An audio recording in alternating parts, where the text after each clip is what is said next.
तो फाइनली बोला क्या जा रहा है 7 नोट में ये बोला जा रहा है कि हमारे पास अगर किसी भी दो मैट्रिक्स का प्रोडक्ट नल मैट्रिक्स है, उस दो में से कोई भी एक मैट्रिक्स अगर नॉन सिंगुलर मैट्रिक्स है तो फिर क्या होगा, ए एंड बी कम्यूट करेगा, ए एंड बी कम्यूट करेगा और वो दोनों किसके इक्वल होगा, 0 के। इसका मतलब क्या है, A B is equal to B A is equal to null matrix कब होगा, जब A B equal to null matrix given हो and any one of A and B is a non singular matrix. ये बात समझ में आनी चाहिए आपको, ठीक है। तो यही बात यहाँ पे बोला गया है, प्रूफ है, देख लेना। अब आ जाओ क्वेश्चन नंबर 16 में। क्वेश्चन नंबर 16 क्या बोल रहा है, इसको भी तुम देख लो एक बार। क्वेश्चन नंबर 16 में बोल रहा है कि तुमसे if A B C are given matrices such that A B is equal to null matrix. A B C 3 matrix दे रखा है, देखो, and B C is equal to I. देखो क्या दे रखा है, A B C are given matrices such that A B हमारा नल मैट्रिक्स है and B C is equal to I, then prove that A plus B whole square into A plus C whole square is an identity matrix. शुरू हो जाते हैं। ए B सी matrix दे रखा है, A B सी हमारे पास ये गिवन मैट्रिक्स है, ये हमारा सॉल्यूशन 16 है। और क्या बोल रहा है, ए बी हमारे पास नल मैट्रिक्स है and B C is equal to I है। और क्या बोल रहा है, ए प्लस बी प्रूफ क्या करना है, A plus B whole square into A plus C whole square is equal to identity matrix. ये हमें 2 प्रूफ करना है, ठीक है ना, ठीक है। तो अब शुरू हो जाते हैं। अब तुम देखो, जो अभी मैंने नोट्स पढ़ाया ना, उस नोट्स को मैं यूज़ कैसे करूँगा। सबसे पहले गिवन क्या है, ए बी सी 3 मैट्रिसेस है। एक तो गिवन है A B is equal to null and दूसरा क्या गिवन है, B C is equal to identity matrix. इसको देखो मैं कैसे यूज़ करूँगा, दोनों साइड मॉड ले लिया, बी सी आई। अभी देखो, तुम चाहो तो इसको पूरा कैलकुलेट कर लो, या अभी मैंने नोट्स में बताया तुम्हें कि अगर B into C identity matrix होगा तो यहाँ से हमें क्या कंक्लूजन मिलेगा कि B C is equal to C B is equal to I होगा and B inverse is equal to C and C inverse is equal to B होगा। ये मैंने बोला ना अभी। एक तो ये हो गया, दूसरा क्या होगा, बी सी आई। फिर हम इसको क्या लिख सकते हैं, determinant of B determinant of C is equal to determinant of identity matrix. ये क्या हो गया, determinant of B determinant of C is equal to 1।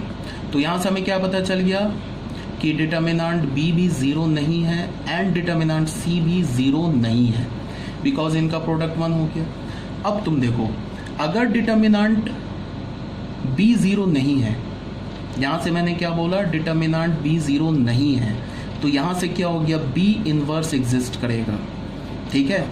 अब आ जाओ, अब जब B इनवर्स एग्जिस्ट कर गया तो मैंने क्या बोला, और हमारे पास क्या गिवन है, A B is equal to null matrix.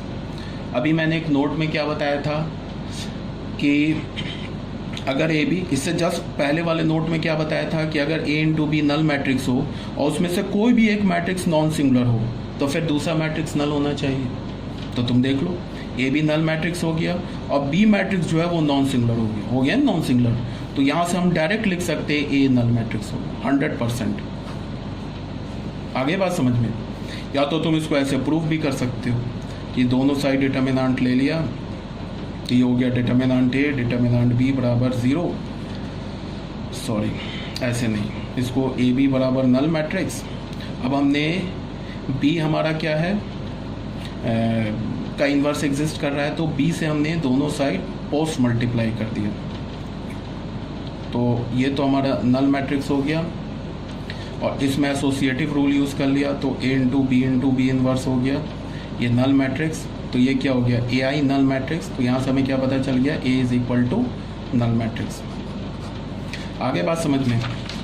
अब हमें क्या प्रूफ करना है, हमें प्रूफ करना है A plus B whole square A plus C whole square. इसको मैनिपुलेट करके हमें क्या दिखाना है कि एक आइडेंटिटी मैट्रिक्स के इक्वल है।